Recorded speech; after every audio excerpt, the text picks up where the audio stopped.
So I got a video of another church robbery during a service yesterday. And I had asked leadership, where is this church? I had asked the person who sent me, thank you very much, by the way, highly appreciate you.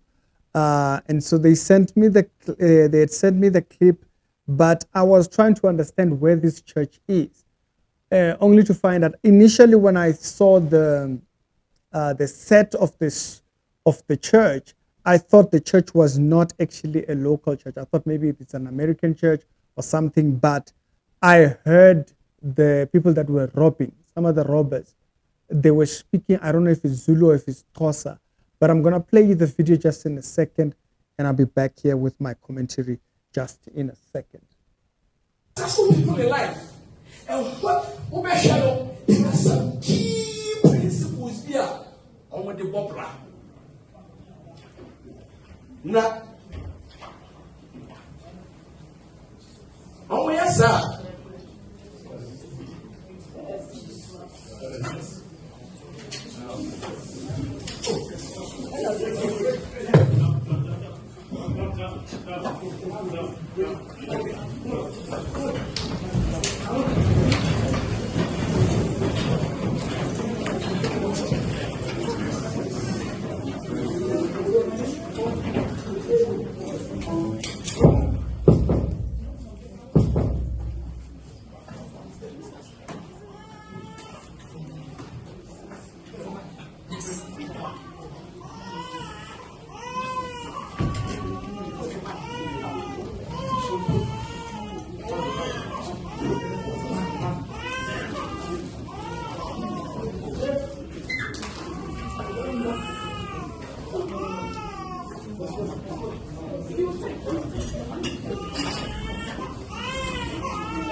And that was the incident that you saw in the clip there, in its full context. That's the clip as it played.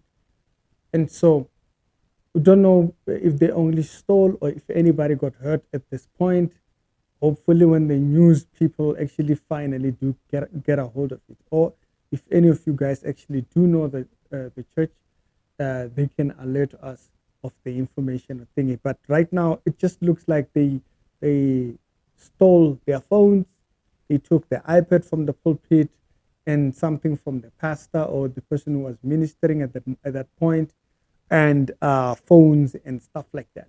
But we couldn't really see what was going on in the audience, and I don't know exactly also where this particular church is. So the information as it was sent to me, it was just that there was this church robbery.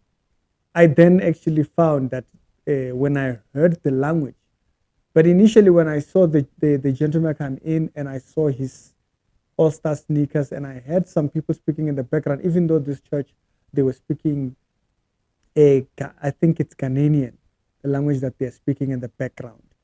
I did recognize that that was actually a local language, so this is something that happened here. Whether it happened in Joburg, Cape Town, or Durban, I'm not sure.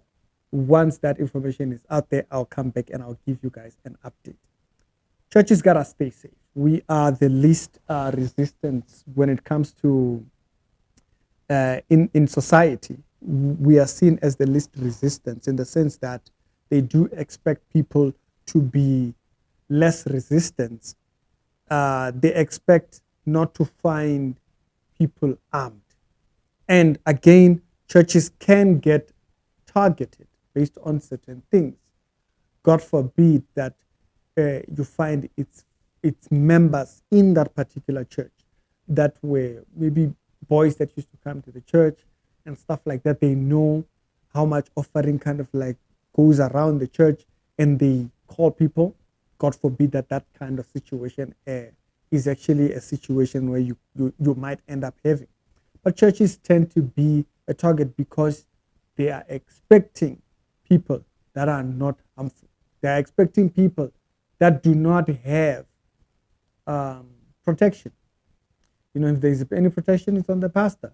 And the bodyguards of the pastor will get the pastor out, leave the rest of y'all in there. The bodyguards of the pastor are not really there to look out for the church. They are there to look out for the person that hired them, which is the pastor. So when the pastor is going between the pews, you'll see them following the pastor, but you will not see them watching over the church. They're not outside looking after the church. They are looking at the pastor and making sure the pastor. So, and I'm talking about those particular guards that carry around guns, standing on the pulpits and stuff like that. And so the church does need a form of security in many ways. Yes, we have God, but we are here. We are here, and it's real down here. And so if there's any update on this particular story, I will give you guys an update. Just wanted to bring it out after this. The person who had sent me to remind us, you know, even when Jesus was leaving the disciples, he asked them, does if one has 2 cloaks, sell it and buy a sword? So right there, he advised them on personal defense. And so it's not like we're just supposed to be out there defenseless. That's not what the Bible tells us, okay? The Bible does tell you to give the other cheek, but it doesn't say be without protection. The Bible doesn't tell you not to protect yourself, okay? So that perspective must, it must be clear. He told them, sell the cloak and buy a sword. So protect yourself in that particular thing. And so it's Ricky. If there's any update on the story, I'll give it to you. Or if I do get any information further on this or the well-being of the people in that church, we do hope that people recover, particularly from the traumas that they face with this thing. You know, some people, it might actually chase them away from church. But they should realize we are expected to be the least vulnerable, to be the least threatening. And so that's why these things, they keep on happening, particularly churches keep getting thugs coming in, because they know they gathered over there, the cell phones, there's also money there and all that kind of stuff. And so we are open, we're like an open book for them. Okay. And so y'all be on the lookout. It's Ricky. And also pastors should look out for their congregations. You know, very soon, once a certain time clocks in, church gates will just get closed because it's getting dodgy out there.